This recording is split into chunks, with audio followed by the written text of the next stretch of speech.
আল্লাহর সমকক্ষ ভেবে দ্বিতীয় কাউকে মনে করা কি শিরক। তাওহীদ তিন ভাগে বিভক্ত। ক ভাগে? তিন ভাগে। এক উলুহিয়াত, দুই রুবুবিয়াত, তিন আসমা ওয়া সিফাত। আল্লাহকে রব বলে মেনে নেওয়া, দ্বিতীয় কোনো পক্ষ থাকবে না। নাম্বার দুই, ইবাদত করতে হবে শুধুমাত্র কার জন্যে? আল্লাহর জন্যে। তিন আসমা ওয়া সিফাত, আল্লাহর যে নামগুলি আছে এই নাম এবং নামের পাশে যে গুণ, এই গুণগুলোর প্রতি ঈমান আনতে হবে। তার নাম পরিপূর্ণ তাওহীদ।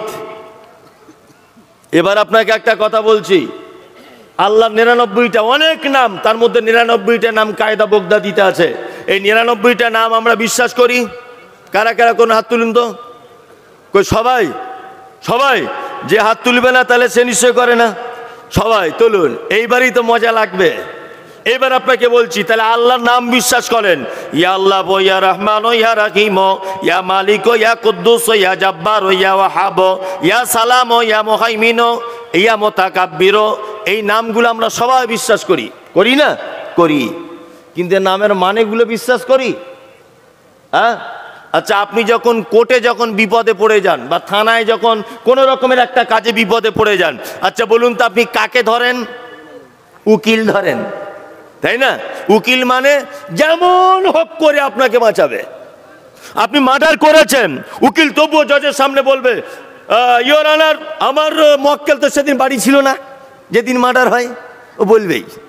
কি বলছি বুঝতে পারছেন না? উকিল তো চাই যে যত বেশি মিথ্যা সাজিয়ে বলতে পারে, বুঝলেন না? যেমন হোক করে বাঁচাবে। এর নাম উকিল। ইয়া ওয়াকিল, 99টা নামের ভিতরে আল্লাহর একটা শব্দ নাম এসেছে ওয়াকিল। আছে? আছে? ওয়াকিল মানে রক্ষাকারী। যাবতীয় কাজ থেকে, বিপদ থেকে রক্ষা করে কে? কে করে? আল্লাহ, আল্লাহ, আল্লাহ। কিন্তু কিছু জিলাপি হুজুর মার্কেটে তারা বলছে যে আল্লাহকে এমনি পাওয়া যাবে না। বুঝি কেন? বলছে ডাল ধরে গাছে উঠতে হয়। আমি সোশ্যাল মিডিয়ায় বলেছি, মমতাজুল ইসলাম, আমি ওই গাছে উঠি না যে গাছের ডাল থাকে, আমি নারকেল গাছে উঠি। কি বলছি বুঝতে পারছেন না? বলছে যতই মমতাজুল ফটর ফটর করো, ডাল না ধরলে কাজ হবে না। বিপদ থেকে বাঁচাতে পারে কে? কে? আল্লাহ। বলছে বিপদ থেকে বাঁচাতে পারবে, তোমার বিপদ থেকে বাঁচাতে পারবে, তবে মাধ্যম দিয়ে বাঁচতে হবে। আচ্ছা বলুন তো, মানুষ মাধ্যম ধরে কখন? জানা আছে? জানা নেই। মাধ্যম ধরে মানুষ দুটো কারণে। কটা কারণে? দুটো কারণে। আমি মমতাজুল ইসলাম দেখা করতে এসেছি, এই ছেলেটা ধরে নেন এখন মন্ত্রী, ধরে নেন, তো এর সঙ্গে দেখা করতে এসেছি আমি মমতাজুল ইসলাম। ও দরজার সামনে দাঁড়িয়ে আছি, এখন ওর যে গেটম্যান আমাকে বলছে বাড়ি কোথায়? উত্তর 24 পরগনা। বেশ, এখান থেকে বেরো। কে তুই? তোকে চেনে মন্ত্রী সাহেব? বলছে না। বলছি তাহলে কি হবে বাপ? ওর সঙ্গে দেখা করতে হবে একটু। বলছে আমাদের এলাকার এমএলএ কে ধরে আন, এমএলএর মাধ্যমে এর কাছে পৌঁছানো যাবে, তার আগে যাবে না। আচ্ছা বলুন তো, ওর সঙ্গে যদি আমার আগে থেকে পরিচিত হয়ে থাকতো তাহলে গেটম্যান আমায় তাড়িয়ে দিতে পারতো? পারতো? পারতো না। তাহলে উকিল ধরতে হয় মাঝখানে, দালাল ধরতে হয় কখন? অপরিচিত হলে দালাল ধরতে হয় পরিচয় করিয়ে দেওয়ার জন্যে। আচ্ছা বলুন, আপনাকে এই গ্রামে আপনার বাড়ি, আপনার নাম আব্দুল্লাহ, আপনাকে যে আল্লাহ আব্দুল্লাহ নামক এই গ্রামে একজনকে বানিয়েছে, এটা আল্লাহ জানে কি জানে না? এটা আল্লাহ জানে কি জানে না? আল্লাহর সঙ্গে আমার আপনার বান্দার পরিচয় আছে না নেই? আছে। তাহলে আল্লাহর সঙ্গে যখন বান্দার পরিচয় আছে, তাহলে মাঝখানে দালাল ধরতে যাব কেন? দালালের প্রয়োজন হয়? হয় না। আর এক জায়গাতে লোক ধরতে হয়, কোথায় না? মন্ত্রী সাহেব যখন টাল বাহানা করে, বাড়ি কোথায়? উত্তর 24 পরগনা। তুই মমতাজুলের বেটি তো? আচ্ছা হ্যাঁ। হ্যাঁ, টেট পরীক্ষা তোর পাস হয়ে গেছে, তবে একটু সাইজ ছোট, তোর 2 ইঞ্চি শর্ট হচ্ছে। মানে চাকরি ওর কনফার্ম। এই যে 2 ইঞ্চির কথা ভয় দেখিয়ে দিয়েছে, মানে 50,000 টাকা খাবে, বুঝলেন না? তা আচ্ছা বলুন তো দেখি, তখন আমায় লোক ধরতে হবে যে মন্ত্রীর কাছে একবার যাই, আমার বেটি চাকরিটা হয়ে যাবে। তার মানে মন্ত্রী সাহেব যদি জানার পরেও তালবাহানা করে তাহলে লোক ধরতে হয়, তাই তো? আচ্ছা বলুন তো, কোনো বান্দা যদি ভুল করে তা আল্লাহর কাছে যদি ডাইরেক্ট ক্ষমা চায়, আল্লাহ কি তালবাহানা করে বলে, আগে পীর সাহেবের কাছে যাও, পারমিশন হলে তবে ক্ষমা পাবে? এরকম ব্যাপার আছে? ব্যাপার আছে? একদমই নাই। অথচ জিলাপি হুজুর বলছে আমাদের কাছে আসতে হবে। ওই কিয়ামতের মাঠে নৌকা চালাবে, ওরই 10 পয়সা দাম নাই। কি বলছি বুঝতে পারছেন না? ওর নিজেরই তো ঠিক নাই। কি আশ্চর্য ব্যাপার, আপনি অবাক হয়ে যাবেন। বলছে মাধ্যম ধরতে হবে। এই বলুন তো দেখি, সংসারের সব থেকে বেশি মারে বাচ্চাকে কে? মা। তাই বলে কি আমরা বলবো যে মা সব থেকে বদমাইশ? বলবো না। মেয়েকে, বাচ্চাকে, ছেলেকে মেরেছে মা।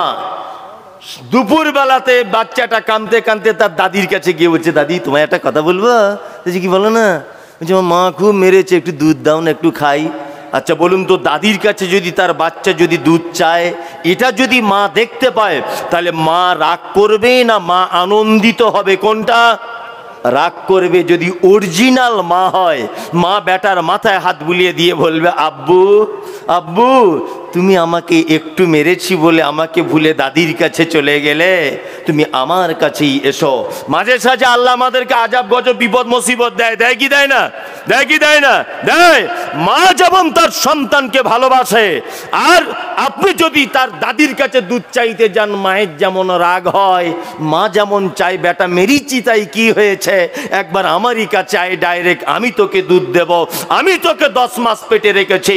বলুন, একটা মায়ের থেকে একটা বান্দাকে আল্লাহ বেশি ভালোবাসে না কম ভালোবাসে? বেশি ভালোবাসে। হঠাৎ যদি বিপদ আপদ মুসিবত হয়, তা আপনি দাদির কাছে যাবেন কেন? ডাইরেক্ট ধরুন আল্লাহকে। কি বলছি বুঝতে পারছেন? ডাইরেক্ট।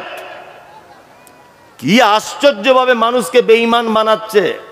বলছে বন্ধুরে আমার, তো বলছে কি হলো? বলছে কান খুলে শুনে রেখে দাও। বলছে ঘটনা কি? বলছে প্রয়োজনে জামা কাপড় সব খুলে দাও। বলছে কারণ কি বলো না জামা কাপড় খোলার? বলছে আমাদের পীর সাহেবের এত পাওয়ার, কোন মুরিদ যদি মারা যায়, কবরের ভিতরে যখন রেখে দেওয়া হবে, মুনকির নাকির ফেরেশতা আসার আগে পীর সাহেব কবরের ভিতরে পৌঁছে যাবে, আর মুরিদের পক্ষে হয়ে ওই ফেরেশতাদের সাথে মোকাবেলা করতে লেগে যাবে। আর পাবলিক বলছে না রে তাকবীর আল্লাহু আকবার। মনে মনে বলছি শালা পাগল কি আর গাছে ধরে রে? হ্যাঁ, আচ্ছা বলুন এটা সম্ভব? শিরক এটা কে করতে পারে? কে? আল্লাহ আল্লাহ আল্লাহ। শিরক কাকে বলে? আল্লাহর যে ক্ষমতা আছে, এই ক্ষমতা পৃথিবীর অন্য কারো আছে এটা মনে করা শিরক। আল্লাহর যে পাওয়ার আছে, এই পাওয়ার পৃথিবীর অন্য কারো আছে এটা মনে করা শিরক। হায়াতের মালিক কে? মওতের মালিক, রুজির মালিক আল্লাহ। নতুন গাড়ি কিনেছে, পীর সাহেবের কাছে গেছে তাবিজ আনতে। পীর সাহেব বলছে কি করতে এসেছো? বলতে আমি একটা বাস কিনেছি। বাস? বলছে তাই নাকি? বলছে হ্যাঁ। বলছে একটা তাবিজ দিয়ে দেন বাবা। বলছে আগে লকডাউনে তাবিজের দাম কম ছিল, এখন বেড়েছে 10,000 টাকা পিস। তা বলছে তাবিজের কাজ কি? বলছে এত কাজ, তোর বাসের ড্রাইভার চালাবে, ওর পাছার তলাতে লাল সুতো দিয়ে বেঁধে দিবি, সব বাস ফাঁকা যাবে, আর তোর বাসে এত প্যাসেঞ্জার হবে বাদুরের মতো ঝুলবে। পীর সাহেবের তাবিজে, বুঝলেন না? আমি বলতে চাইছি 10,000 টাকায় যদি সব প্যাসেঞ্জার এর বাসে উঠিয়ে দিতে পারে, এত যখন ওর পাওয়ার, বুঝলেন না? তা ওই তাবিজ দিয়ে তো ব্যাংকের ম্যানেজারকে বশীকরণ করে সব টাকা নিজের বাড়ি ঢোকাতে পারে। ও হারামখোর কেন তাবিজ বেচে খায়?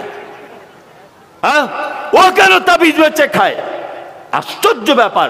শিয়ালদা প্ল্যাটফর্মের পাশে ঘুরছি, তা দেখছি একটা লোক টিয়া পাখি খাঁচার ভিতরে নিয়ে বসে আছে। তখন আমি মাদ্রাসায় পড়ি, আর সবাই দেখছি হাত দেখাচ্ছে। ইয়ং বয়সে তখন একটু বদমাইশি হয়, বুঝতে পারেন, ইশারায় বুঝে নেন। তা আমি গেছি হাত দেখাতেন, যে কি ব্যাপার, ফোন করছি হচ্ছে না, একটু বলে দেন তো ঘটনা কি, রাগ করেছে নাকি আমার উপরে? তা আমাকে তখন বলছে এমন হাত দেখি বলে দিচ্ছে, এমন তাবিজ দিব জানলা ভেঙে তোমার কাছে চলে আসবে। বলছি তাহলে এইটাই তো চাইছি অনেক দিন থেকে, কবে জানলা ভেঙে আসবে। মনে মনে বলছি। আমি বলছি বাবা তুমি কি করে বুঝলে? খাবা কোথা করে, হাত দেখে সব বুঝতে পারি। বলছে হাত দেখেই সব বুঝতে পারি।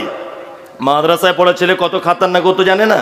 এবার আমি তখন বলছি এক কাজ করুন না, শিয়ালদা প্ল্যাটফর্মে অনেক লটারির দোকান আছে, বাবা একটু বলে দেন তো কোন লটারিতে ফার্স্ট প্রাইজ বাজবে আজকে, ওইটা কাটবো। বলছে এইটা বলতে পারবো না, যে পাক্কা চিটিংবাজ, পাক্কা চিটিংবাজ। ও হাত দেখে যদি মক্কা মদিনার খবর বলে দিতে পারে, আর রাজ্য লটারিতে ফার্স্ট প্রাইজ কোন নম্বরে পারবে এটা বলে দিতে পারবে না? হ্যাঁ, এই কাঁচা কুঞ্চি নিয়ে ছিলতে হবে ফাঁকা ময়দানে, বুঝলেন? একদম এদের থেকে দূরে থাকবেন। পাক্কা চিটিং। এ ক্ষমতা কার? কার? আল্লাহর। আল্লাহর। আল্লাহর। পৃথিবীর কারো কাছে এ ক্ষমতা নেই। শিরক। শিরক কত বড় মহাপাপ আপনাকে একটা জিনিস দেখাই, তাহলে আপনি বুঝতে পেরে যাবেন মানুষ কত বোকা। আমি মমতাজুল ইসলাম পলাশী মির্জাপুর স্টেশনে দাঁড়িয়ে আছি, আমার হাতে আছে একটা বিস্কুট, এক কাপ চা। ওইদিকে একজন দাঁড়িয়ে আছে তাজিবুর ভাই, ও আছে খালি হাতে দাঁড়িয়ে। একটা কুকুর প্ল্যাটফর্মে ঘুরছিল। আচ্ছা বলুন তো, তাজিবুরের কাছে দাঁড়াবে না আমার কাছে দাঁড়াবে? আমার কাছে দাঁড়াবে। কুকুরও জানে মমতাজুল বিস্কুট খাচ্ছে, একটু ভেঙে দিতে পারে। কুকুরও বোঝে কার কাছে গেলে রুজি পাওয়া যায়, মানুষ বোঝে না কার কাছে গেলে রুজি পাওয়া যায়। মানুষ রুজি খুঁজতে খুঁজতে রুজির যে মালিক তাকেই হারিয়ে ফেলছে। আল্লাহু আকবার।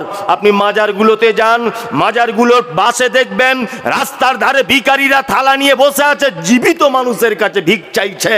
আর এই শিক্ষিত মানুষ মাজারের মরা মানুষের কাছে ভিক চাইতে যাচ্ছে। ফকির ব্যাপারটা বুঝতে পেরেছে, মরা মানুষের কাছে মাল পাওয়া যায় না, ওই জন্য থালা নিয়ে জ্যান্ত মানুষের কাছে ভিক্ষা চায়। আর এই শিক্ষিত মানুষ রুজি চাইতে যাচ্ছে মরা মানুষের কবরে। এটা শিরক, মারাত্মক বড় শিরক। খাইরিকি ওয়া শাররিকি মিনাল্লাহি তাআলা। ভালো মন্দ যা কিছু হয় কার থেকে হয়? কার থেকে? আল্লাহ থেকে হয়। মারাত্মক বড় শিরক। শিরক মারাত্মক বড় পাপ। এই পাপ থেকে দূরে থাকার চেষ্টা করবেন।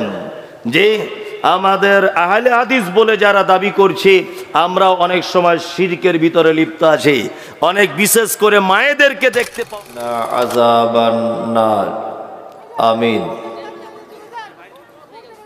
রব্বানা আতিনা ফিদ দুনিয়া হাসানাতাও ওয়া ফিল আখিরাতি হাসানাতাও ওয়া কিনা আযাবান নার।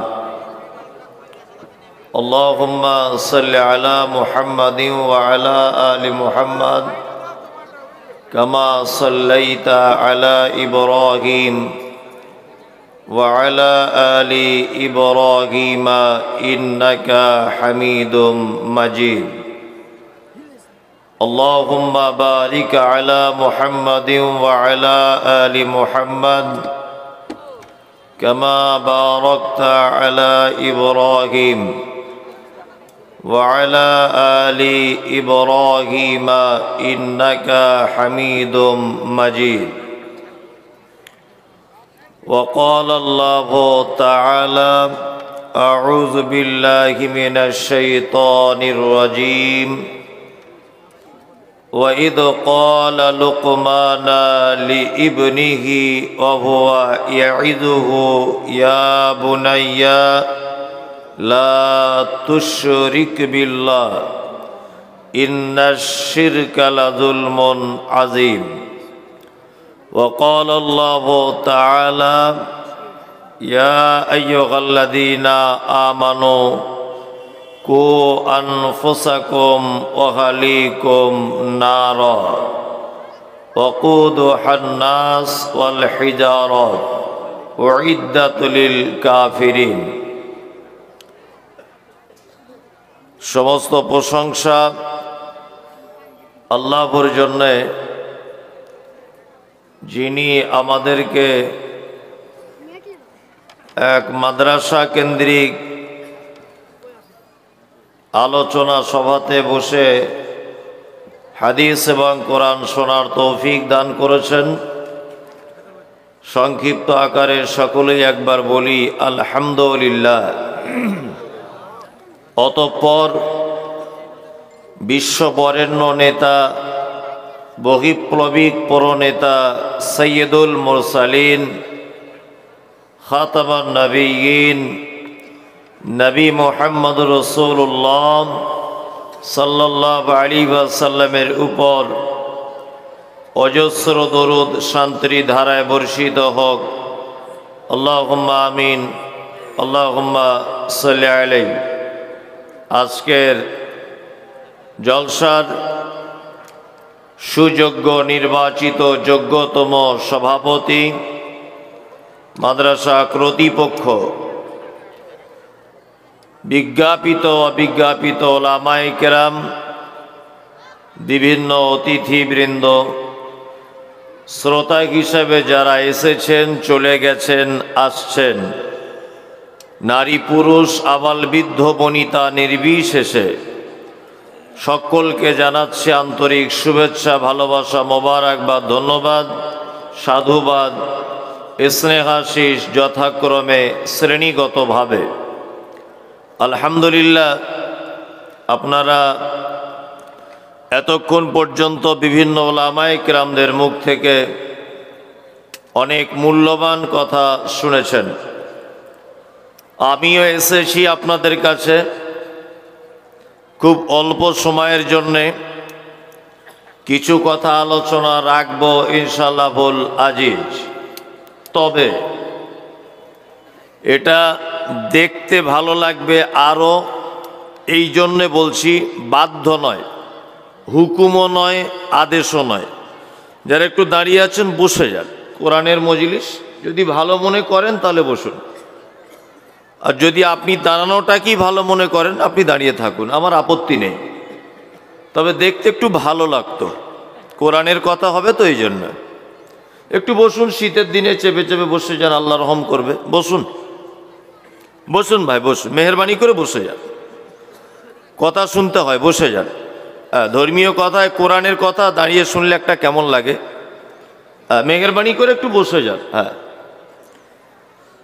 যাই হোক, আমি পবিত্র আল কোরআনের সূরা লোকমানের একটি আয়াত আপনাদের সামনে তেলাওয়াত করেছি, আর সূরা বাকারার একটি আয়াত আপনাদের সামনে তেলাওয়াত করেছি। এই আয়াত দুটিকে কেন্দ্রবিন্দুতে রেখে কিছু কথা আলোচনা রাখবো ইনশাআল্লাহ বল আজিজ। সর্বপ্রথম জেনে রাখা খুব ভালো হবে যে পৃথিবীতে আল্লাহ সুবহানাহু ওয়া তাআলা যত নবী এবং রাসূলকে পাঠিয়েছেন, প্রতিটা নবী এবং রাসূলের দুটি মাত্র কাজ। কটি কাজ? দুটি। এক, নবীরা ছিলেন মুবাশশির আর নবীরা ছিলেন মুনজির। মুবাশশির মানে সুসংবাদ দানকারী, আর মুনজির মানে ভীতি প্রদর্শনকারী। মানে প্রত্যেক নবীরা পৃথিবীতে এসেছিলেন দুটি কাজের জন্যে। এক, মানুষকে জান্নাতের দিকে আহ্বান করেছেন, আর মানুষকে জাহান্নাম থেকে বাঁচাবার রাস্তা বার করে দিয়েছেন। এই দুটি মাত্র কাজ, আর কোনো কাজ নেই। আর একটা জিনিস জেনে রাখা খুব বেশি ভালো হবে যে পৃথিবীতে একটা মানুষ জন্ম থেকে নিয়ে মৃত্যু পর্যন্ত কোনো এক দেশের সরকারের অধীনে বসবাস করে। করে কি করে না? করে। নরেন্দ্র মোদী লোকটা খারাপ না ভালো, না ইমানদার না বেঈমান, এটা আমি বলছি না। তবে আমি মুমতাজুল ইসলাম এখন যত বড়ই বক্তা হই, ওই লোকটার ব্যাপারে আমি কোনো কথা বলতে পারবো না, কারণ আমি ওর অধীনে বসবাস করছি। কিছু করার নেই। করার আছে? নেই। পৃথিবীর প্রত্যেক মানুষ কোনো না কোনো দেশের সরকার বা রাজার অধীনে আছে, আর প্রত্যেক দেশের সরকার বা রাজা তার অধীনস্থ মানুষকে একটা জায়গা থেকে বাঁচাবার জন্য যত টাকা খরচা করে, আর অন্য কোনো বিষয়ে বাঁচানোর জন্য এত টাকা খরচা করে না, তার নাম আগুন। প্রমাণ আপনাকে আমি দেখাচ্ছি, আপনি দেখুন। আমি যে 4 চাকা গাড়িটাতে করে এসেছি, এই আরটিওর একটা রুলস হচ্ছে এটা, যে আমার ড্রাইভার যেখানে বসে থাকবে তার মাথার উপরে একটা গ্যাসের বোতল থাকবে। গাড়ির ইঞ্জিনে যদি কখনো আগুন লেগে যায়, তাহলে ওই গ্যাস দিয়ে আগুন নিভাতে সহযোগিতা করবে গ্যাসটা। এই কারণে গাড়িতে দেখেছেন, এগুলো দেখেছেন। আপনি ট্রেনে উঠবেন, একই ব্যাপার। আপনি প্লেনে উঠবেন, একই ব্যাপার। আপনি জাহাজে উঠবেন, একই ব্যাপার। আপনি হসপিটালে যান, একটাই ব্যবস্থা, আগুন লেগে গেলে মানুষকে বাঁচাতে হবে, দমকলের ব্যবস্থা। আপনি যান পেট্রোল পাম্পে, দেখবেন লাল কালারের বালতি করে 4-5 বালতি ওই বালু রাখা আছে, দেখেছেন? বালি রাখা থাকে না? রাখা থাকে, কারণ আগুন লেগে গেলে তাড়াতাড়ি করে নিভানো যাবে, তার বিকল্প ব্যবস্থা। এবার বলুন, আপনি বাসে ওঠেন, সরকারি এটা রুলস আছে যে বাসে উঠতে গেলে লাইফ জ্যাকেট পরে তবে বাসে বসতে হবে।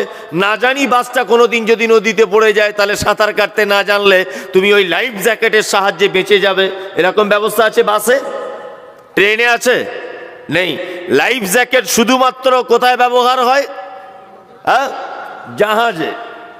আপনি স্টিমারে চড়বেন, তখন যদি দুর্ঘটনার কবলে পড়েন, লাইফ জ্যাকেট পরে আপনি সাঁতার না জানলেও ভেসে ভেসে বাঁচার রাস্তা আছে। কিন্তু আগুন থেকে বাঁচাবার জন্য সরকারি থেকে শুরু করে আর আপনার মা পর্যন্ত বারবার আপনাকে বাঁচানোর জন্য চুলাতে রান্না করার পরে কাঠ দিয়ে ঢেকে দেয়, বাচ্চা ছেলেটা যাতে আগুনে পা না দিয়ে দেয়। অথচ আপনার বাড়ির সাইডে পুকুর আছে, আপনার মা কোনোদিন ওই পুকুরটা জাল দিয়ে ঘিরে দিতে যায় না, যে আমার বেটাটা পানিতে পড়ে যাতে মারা না যায়।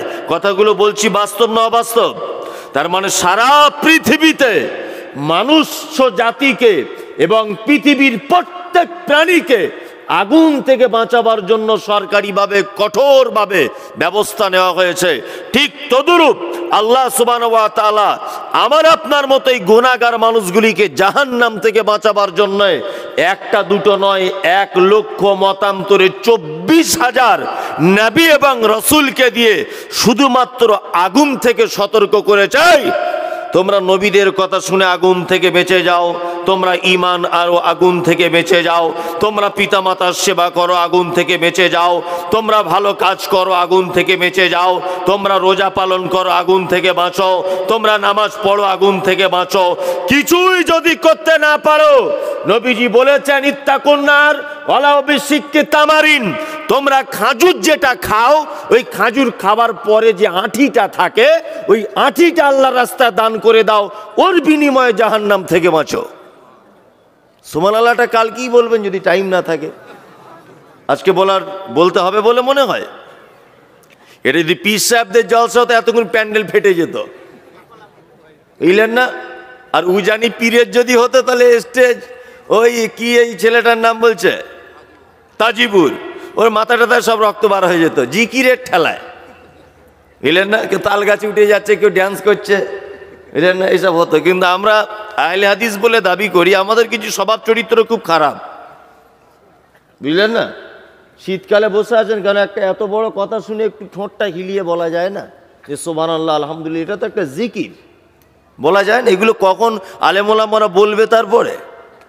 এসবগুলো করিয়েন না। একটু মাঝে সাঝে বললে কি বক্তা উৎসাহিত হয়, আপনার নেকি হয়, দুটো কাজই হয়।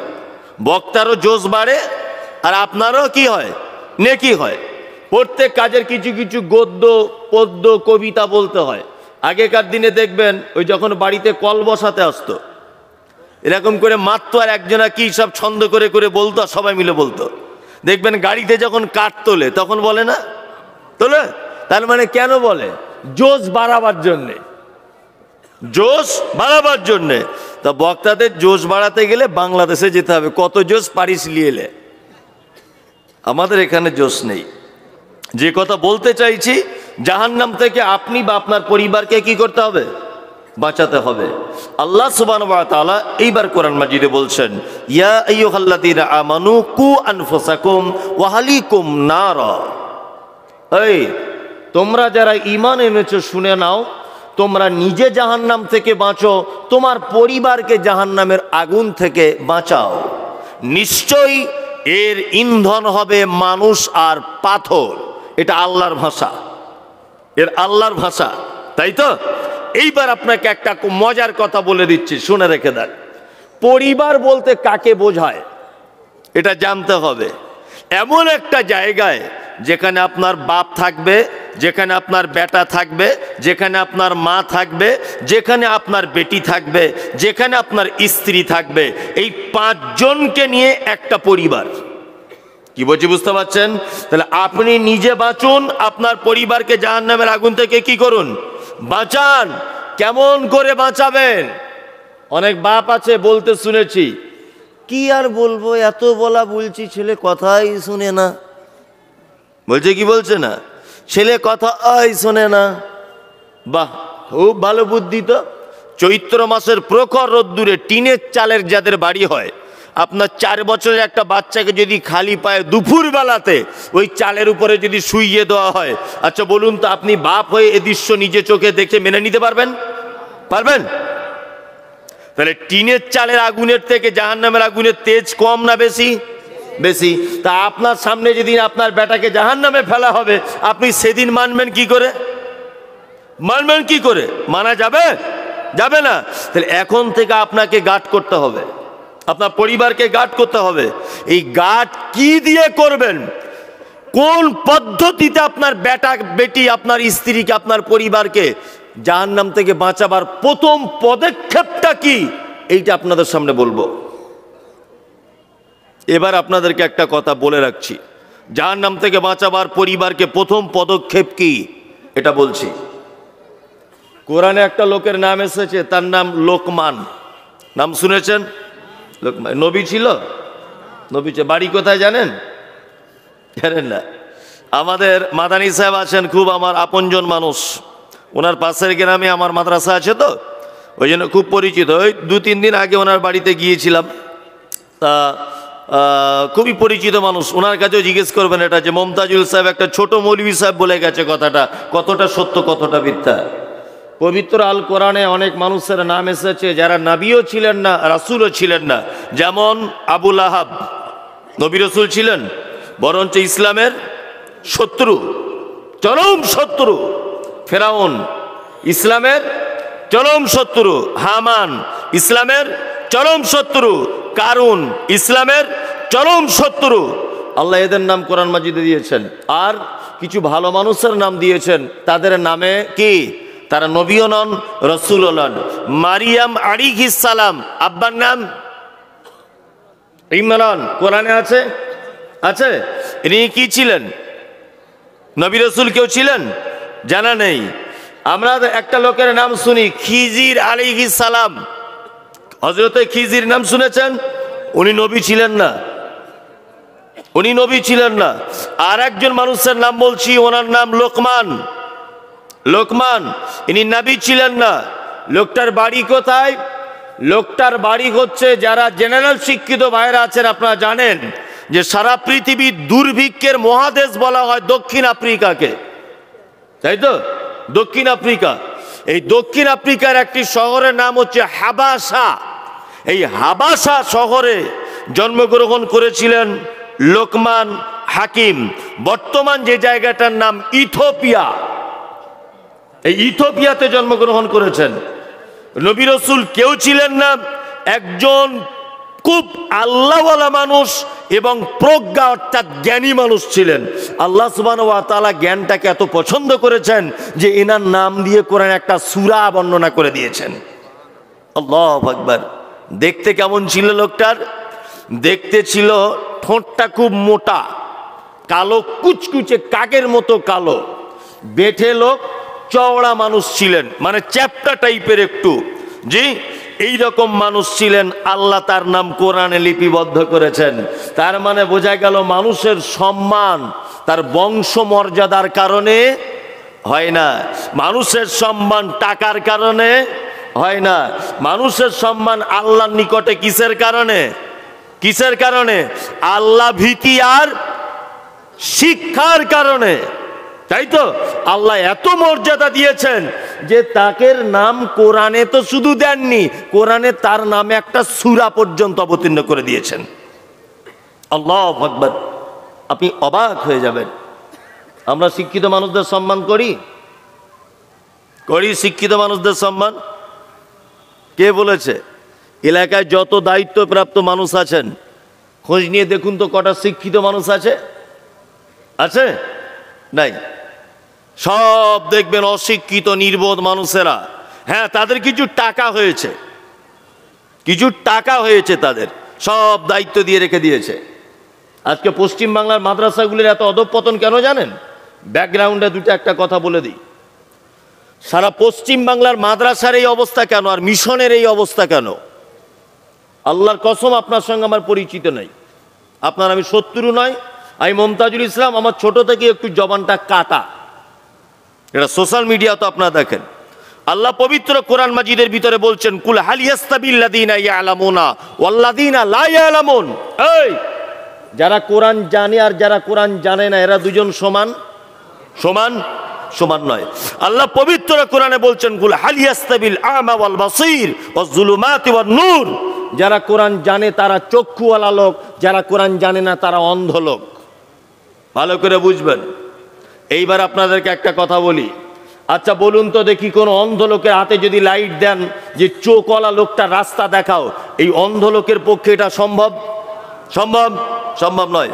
পশ্চিম বাংলার মাদ্রাসার বর্তমানে দুরবস্থার একটা কারণ, মাদ্রাসার যারা দায়িত্ব যাদের হাতে আমরা তুলে দিয়েছি, এরা একজনও আরবি শিক্ষায় শিক্ষিত নয়। কি বলছি বুঝতে পারছেন না? ও তো নিজের কাছে ইসলামের আলো নেই, ও জাতিকে কি করে লাইট দেখাবে? কি বলছি বুঝতে পারছেন? হ্যাঁ, মিশনগুলো এত বেশি বেশি করে বাড়ছে কেন?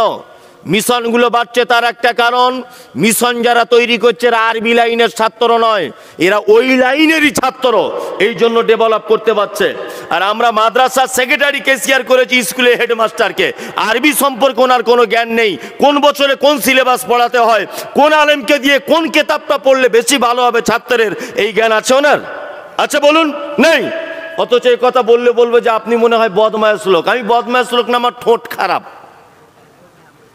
কি বললাম বুঝলেন না? আমার ঠোঁট খারাপ। তবে কথা যেটা বলে দিয়েছি আপনি কেটে দেন তো দেখি, কাটার লাইন আছে? আল্লাহ বলছে যারা কোরআন জানে না এরা অন্ধ, এরা চোখে দেখতে পায় না। যারা চোখে দেখতে পায় না তাদেরকে দিয়েছি লাইট হাতে, মানে মাদ্রাসার দায়িত্বটা তোরাই চালা। আল্লাহু আকবার। এই জাতি কখনোই এইভাবে পরিত্রাণ হবে না। শিক্ষিত মানুষদের সম্মান দিয়েছেন কে? কে দিয়েছেন? আল্লাহ। এই লোকমান হাকিম তার বেটাকে, তার পরিবারকে জাহান্নামের আগুন থেকে বাঁচাচ্ছেন।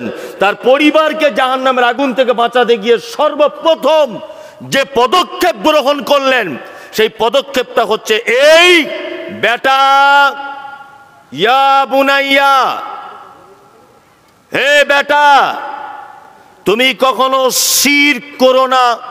শিরক হচ্ছে সব থেকে বড় পাপ, শিরক হচ্ছে সব থেকে বড় জুলুম। তাহলে পরিবারকে জাহান্নাম থেকে বাঁচাবার জন্য প্রথম পদক্ষেপ কি? পরিবারকে শিরক মুক্ত পরিবার গড়ে তুলতে হবে। কি বলছি বুঝতে পারছেন? শিরক মুক্ত পরিবার। শিরক এই ব্যাপারটা বুঝতে গেলে আগে আপনাকে তৌহিদ জানতে হবে। তৌহিদ ব্যাপারটা জানেন তো? তৌহিদ, তৌহিদ মানে কি? আল্লাহর একত্ববাদ মানে কেমন জানা আছে? আল্লাহকে শুধু এক বলে মেনে নেওয়া? জি না। তাওহীদ কার নাম আপনাকে একটা একটা করে বলছি, শুনুন। আমি বললাম এখন, এই বাবু তুই উঠে দাঁড়া। অরিজিনাল দাঁড়াবি না, তোকে বলছি এমনি। বিয়ে করেছিস তুই? এখন বিয়ে করিস নি? আচ্ছা, এই ছেলেটাকে আমি বলছি ফজলুল করিম উঠে দাঁড়া। আমি একে উঠে দাঁড়াতে বললাম। আচ্ছা বলুন তো দেখি, ওর পাশে যদি ও উঠলো, আর একটা বাচ্চা ছেলে সে উঠে গেল, আচ্ছা ওই ছেলেটা যে যাকে বললাম না ও উঠে গেল, ও ভুল করলো না ঠিক করলো? কি করলো? ভুল করলো। কারণ ওকে তো আমি বলিনি, আমি একজনকেই বলেছি তুমি উঠে দাঁড়াও। তা যাকে বলেছি সেই তো দাঁড়াবে। পাশের যদি কেউ উঠে দাঁড়ায় সে ভুল করবে নিশ্চয়ই, করবে কি করবে না? এর নাম তাওহীদ, এর নাম একত্ববাদ। মানে দ্বিতীয় কোন পক্ষ সাইডে দাঁড়ালেই ভুল। বুঝতে পেরেছি? মানে আল্লাহ এক, আল্লাহর সমকক্ষ ভেবে দ্বিতীয় কাউকে মনে করা কি? শিরক। তাওহীদ তিন ভাগে বিভক্ত। ক ভাগে? তিন ভাবে। এক, উলুহিয়াত। দুই, রুবুবিয়াত। তিন, আসমা ওয়া সিফাত। আল্লাহকে রব বলে মেনে নেওয়া, দ্বিতীয় কোনো পক্ষ থাকবে না। নাম্বার দুই, ইবাদত করতে হবে শুধুমাত্র কার জন্যে? আল্লাহর জন্য।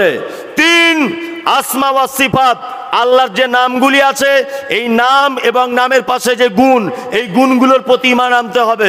তার নাম পরিপূর্ণ তাওহীদ। এবার আপনাকে একটা কথা বলছি, আল্লাহর 99টা অনেক নাম, তার মধ্যে 99টা নাম কায়দা বগদাদিতে আছে।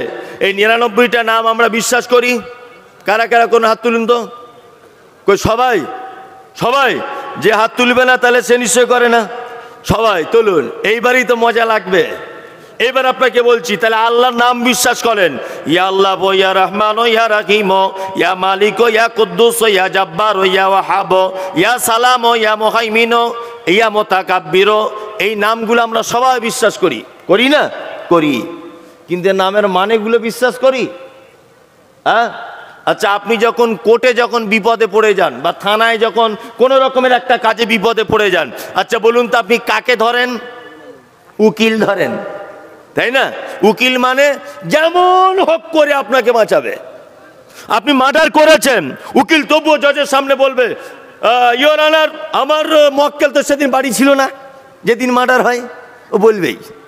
কি বলছি বুঝতে পারছেন না? উকিল তো চাই যে যত বেশি মিথ্যা সাজিয়ে বলতে পারে, বুঝলেন না? যেমন হোক করে বাঁচাবে, এর নাম উকিল।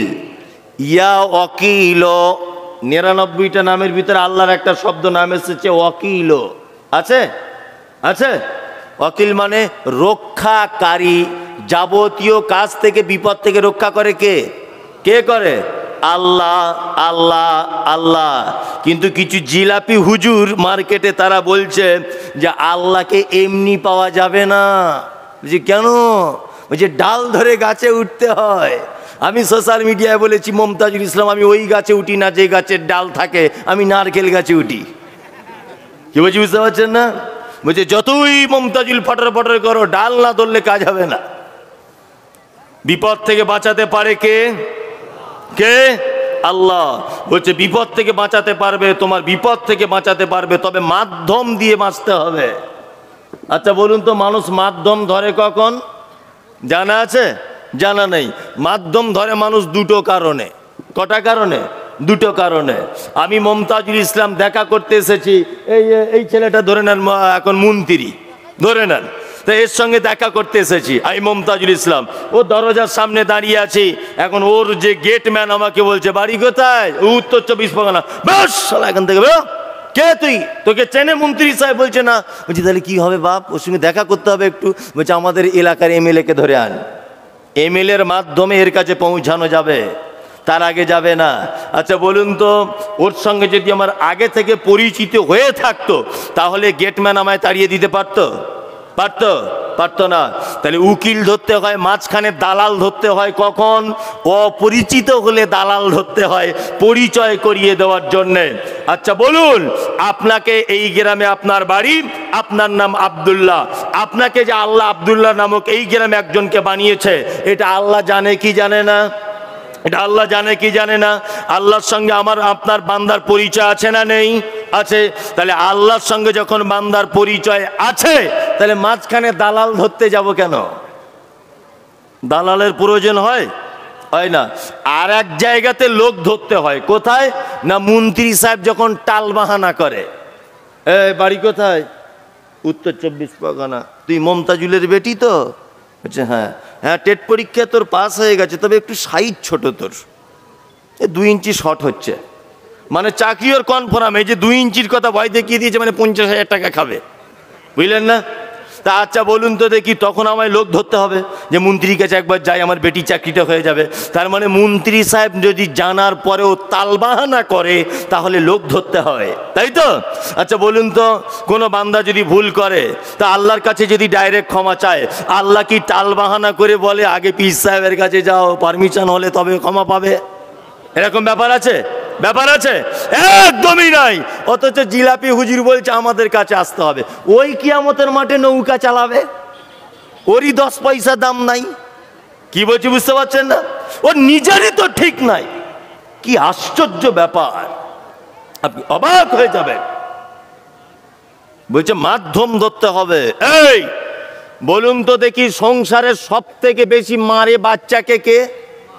মা। তাই বলে কি আমরা বলবো যে মা সব থেকে বদমাইশ? বলবো না। মেয়েকে, বাচ্চাকে, ছেলেকে মেরেছে মা, দুপুর বেলাতে বাচ্চাটা কাঁদতে কাঁদতে তার দাদির কাছে গিয়ে বলছে, দাদি তোমায় একটা কথা বলবো। বলছে কি, বলো না। বলছে মা খুব মেরেছে, একটু দুধ দাও না, একটু খাই। আচ্ছা বলুন তো, দাদির কাছে যদি তার বাচ্চা যদি দুধ চায়, এটা যদি মা দেখতে পায়, তাহলে মা রাগ করবে না মা আনন্দিত হবে? কোনটা? রাগ করবে। যদি অরিজিনাল মা হয়, মা বেটার মাথায় হাত বুলিয়ে দিয়ে বলবে, আব্বু আব্বু তুমি আমাকে একটু মেরেছি বলে আমাকে ভুলে দাদির কাছে চলে গেলে, তুমি আমার কাছেই এসো। মাঝে সাঝে আল্লাহ আমাদেরকে আজাব গজব বিপদ মুসিবত দেয়, দেয় কি দেয় না? দেয় কি দেয় না? দেয়। মা যেমন তার সন্তানকে ভালোবাসে, আর আপনি যদি তার দাদির কাছে দুধ চাইতে যান, মায়ের যেমন রাগ হয়, মা যেমন চাই বেটা মেরিছি তাই কি হয়েছে, একবার আমারই কাছে আয় ডাইরেক্ট, আমি তোকে দুধ দেব, আমি তোকে 10 মাস পেটে রেখেছি। বলুন, একটা মায়ের থেকে একটা বান্দাকে আল্লাহ বেশি ভালোবাসে না কম ভালোবাসে? বেশি ভালোবাসে। হঠাৎ যদি বিপদ আপদ মুসিবত হয়, তা আপনি দাদির কাছে যাবেন কেন? ডাইরেক্ট ধরুন আল্লাহকে। কি বলছি বুঝতে পারছেন? ডাইরেক্ট। কি আশ্চর্যভাবে মানুষকে বেঈমান বানাচ্ছে। বলছে বন্ধুরে আমার, তো বলছে কি হলো? বলছে কান খুলে শুনে রেখে দাও। বলছে ঘটনা কি? বলছে প্রয়োজনে জামা কাপড় সব খুলে দাও। বলছে কারণ কি বলো না জামা কাপড় খোলার? বলছে আমাদের পীর সাহেবের এত পাওয়ার, কোন মুরিদ যদি মারা যায়, কবরের ভিতরে যখন রেখে দেওয়া হবে, মুনকির নাকির ফেরেশতা আসার আগে পীর সাহেব কবরের ভিতরে পৌঁছে যাবে, আর মুরিদের পক্ষে হয়ে ওই ফেরেশতাদের সাথে মোকাবেলা করতে লেগে যাবে। আর পাবলিক বলছে না রে তাকবীর, আল্লাহু আকবার। মনে মনে বলছি শালা পাগল কি আর গাছে ধরে রে? হ্যাঁ, আচ্ছা বলুন, এটা সম্ভব? শিরক এটা কে করতে পারে? কে? আল্লাহ আল্লাহ আল্লাহ। শিরক কাকে বলে? আল্লাহর যে ক্ষমতা আছে, এই ক্ষমতা পৃথিবীর অন্য কারো আছে এটা মনে করা শিরক। আল্লাহর যে পাওয়ার আছে, এই পাওয়ার পৃথিবীর অন্য কারো আছে এটা মনে করা শিরক। হায়াতের মালিক কে? মওতের মালিক